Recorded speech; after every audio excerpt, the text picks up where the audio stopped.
तो ये कहानी है गुस्से की, और गुस्सा किसका? 4 खिलाड़ियों का गरम खौलता हुआ गुस्सा। सबसे पहले जयदेव उनादकट। भैया इतना गजब गेंदबाज है तो इसे खिलाते क्यों नहीं हो राजस्थान वालों? आज ये आए और उन्होंने एक के बाद एक 3 खिलाड़ी आउट किए। दूसरे नंबर पर डेविड मिलर। 2018 से इन्हें ज्यादा बल्लेबाजी नहीं मिली है, आज आई तो इन्होंने चाप के रख दिया। ऐसा मारा कि सामने गेंदबाज भागते नजर आए। इसी वजह से इन्हें किलर मिलर कहा जाता है। तीसरा नंबर ऋषभ पंत का। अब जिस कप्तान की टीम लगातार आउट होती जा रही हो, वो खुद आके अगर नहीं बताए कि भैया बल्लेबाजी ऐसे की जाती है तो क्या बताएगा? तो 50 रन ऋषभ पंत के उस गुस्से के नाम। लेकिन सबसे खतरनाक गुस्सा जिस खिलाड़ी का था उसका नाम था क्रिस मॉरिस, जिसको बार बार कहा जाता है कि आईपीएल का सबसे महंगा खिलाड़ी है। और इनका गुस्सा किस पे था? इनका गुस्सा था संजू सैमसन पर, जिन्होंने पिछले मैच में सिंगल तक लेने से मना कर दिया। अरे भैया इतना महंगा खिलाड़ी अगर कोई है तो उसके साथ आप सिंगल लोगे, आपको उसकी बल्लेबाजी पे कुछ तो यकीन होगा। लेकिन आज जब इनको मौका मिला और उसी स्थिति में जब फंसी हुई थी इनकी टीम, तो 1 नहीं 2 नहीं 3 नहीं 4 छक्के मारकर इन्होंने मैच जो है वो अपने पक्ष में मोड़ लिया और खत्म कर दिया खेल। और संजू सैमसन और बाकी लोगों को भी बताया कि भैया हल्के में मत लेना। नमस्कार, आप देख रहे हैं क्रिकेट वाली बात। मैं हूं तुषार उप्रेती।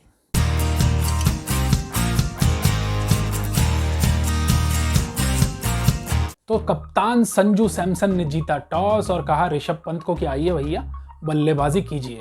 और जिस बल्लेबाजी पर दिल्ली वालों को था गुरूर, जिसमें पिछले मैच में पृथ्वी शॉ और शिखर धवन ने गेंद को मार मार के पुराना कर दिया था, उनके इस गुरूर को तोड़कर रख दिया जयदेव उनादकट ने। ये वो गेंदबाज जिसे ज्यादा खेलने का मौका नहीं मिल पा रहा है, लेकिन जब भी मिलता है बहुत ही किफायती और मैच जिताने वाले काम ये करते हैं। तो शुरू के पहले 3 बल्लेबाज, जिसमें पृथ्वी शॉ का विकेट, जिसमें शिखर धवन का विकेट और जिसमें अजिंक्य रहाणे का विकेट, ये तीनों गए उनादकट के खाते में।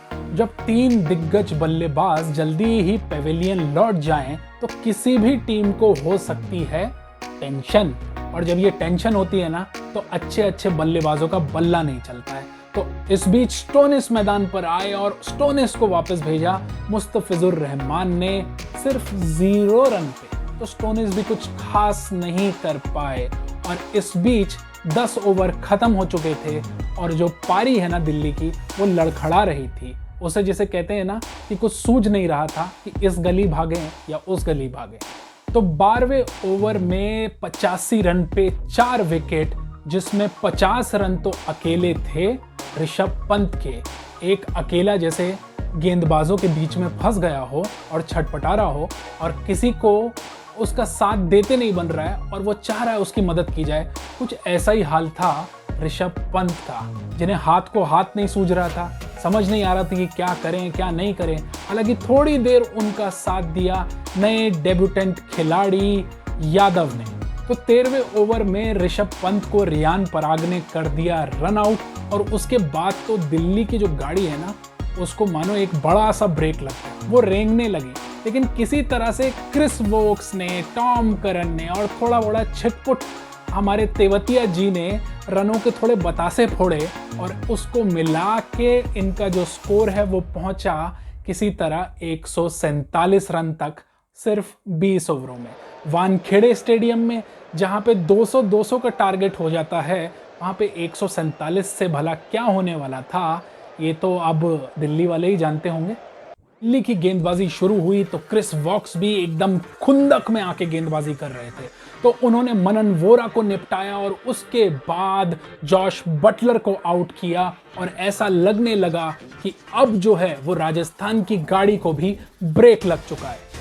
पिछले मैच में शतक बनाने वाले राजस्थान के कप्तान संजू सैमसन आ चुके थे मैदान पर, लेकिन उनके सामने था गेंदबाजी का धुरंधर कगिसो रबाडा, जिन्होंने अपने चौथे ओवर में ही आउट कर दिया संजू सैमसन को। तो तो अब स्कोर था महज 18 रन और गंवाए जा चुके थे 3 विकेट। फिर शिवम दुबे भी आवेश खान की गेंद पर आउट हो गए और ऐसा लगने लगा कि मैच बहुत जल्दी खत्म हो जाएगा। लेकिन फिर बल्लेबाजी करने आए किलर मिलर और उन्होंने बताया कि भले ही 2018 से उन्हें बल्लेबाजी के बहुत ज़्यादा अवसर नहीं मिले हों, लेकिन अगर उन्हें मौका मिले तो उनके पास हैं गजब से गजब क्रिकेटिंग शॉट। तो डेविड मिलर ने मैच में जान डाले रखी और उनका थोड़ा बहुत साथ दिया टॉम करन और तेवतिया ने। इन मैच की जो असली बूंदियां है ना, वो अगर किसी ने लूटी तो उनका नाम है क्रिस मॉरिस।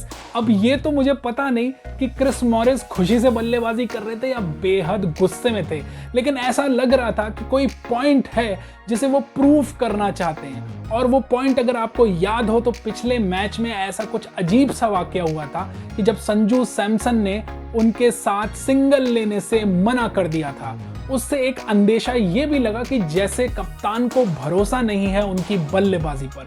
लेकिन यहाँ तो वो एक अलग ही खिलाड़ी थे। एक तरफ थे गेंदबाजी के हीरो जयदेव उनडकट और उनके साथ थे क्रिस मॉरिस, और दोनों मिलके कोई खिचड़ी पका रहे थे। अब सिर्फ 12 गेंदों पे चाहिए थे 27 रन और गेंद थी कगिसो रबाडा के हाथ में। लेकिन इस ओवर में क्रिस मॉरिस ने उनका, जैसे कहते हैं ना, धागा खोल दिया। 2 जबरदस्त छक्के मारे कि मैच में रोमांचक मैच जो होता है, इस मैच को वो बना डाला, बिल्कुल रोमांच से भर दिया।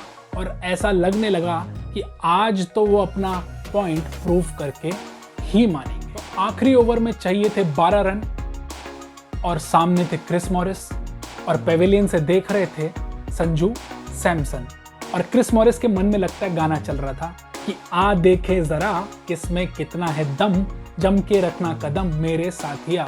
और 2 छक्के उन्होंने इतने प्यार से मारे कि संजू सैमसन का दिल भी खुश हो गया होगा और उन्हें अपनी गलती का एहसास हुआ होगा कि भाई एक ऐसा खिलाड़ी हमारे पास है जिसकी बल्लेबाजी उन्हें आगे आने वाले कई मैच भी जितवा सकती है। तो संजू सैमसन, अगली बार अगर मौका मिले और Chris Morris non striker end पे हो ना, तो मेरे भाई ज़रा स्ट्राइक उनको भी दे देना। क्या पता जो 5 रन से आप मैच हारे थे ना, अगर क्रिस मॉरिस होते तो गेंद को आसमान में ऐसा उड़ाते कि मैच आपकी मुट्ठी में होता। तो जिस खिलाड़ी का होता है कद बड़ा, वो बड़ा ही होते चले जाता है। यही काम करके दिखाया संजू सैमसन के खिलाफ इसलिए कि खेलते तो एक ही टीम में हैं, लेकिन पिछले मैच में भरोसा नहीं किया था तो क्रिस मॉरिस का दिल टूटा था। तो 4 छक्के मारे और बताया कि अगर मेरी कीमत बड़ी है ना भाई, तो मेरे खेल का स्तर भी बहुत बड़ा है। तो क्रिकेट वाली बात में आज के मैच का बस यही था रिव्यू और यही थी कहानी। तो जैसा कि आईपीएल के एड्स में कहा जा रहा था ना कि गुस्सा अच्छी चीज़ है, तो मैंने आपको बताया कि कैसे 4 वो खिलाड़ी थे जिन्होंने आज गुस्से में ना दूसरे की धुरी उतार दी अच्छे से। तो आप देखते रहिए इस चैनल को, सब्सक्राइब करना बिल्कुल ना भूलें और बेल आइकन को दबाना बिल्कुल ना भूलें। और सुरक्षित रहें, जहां भी रहें, घर में रहें। धन्यवाद।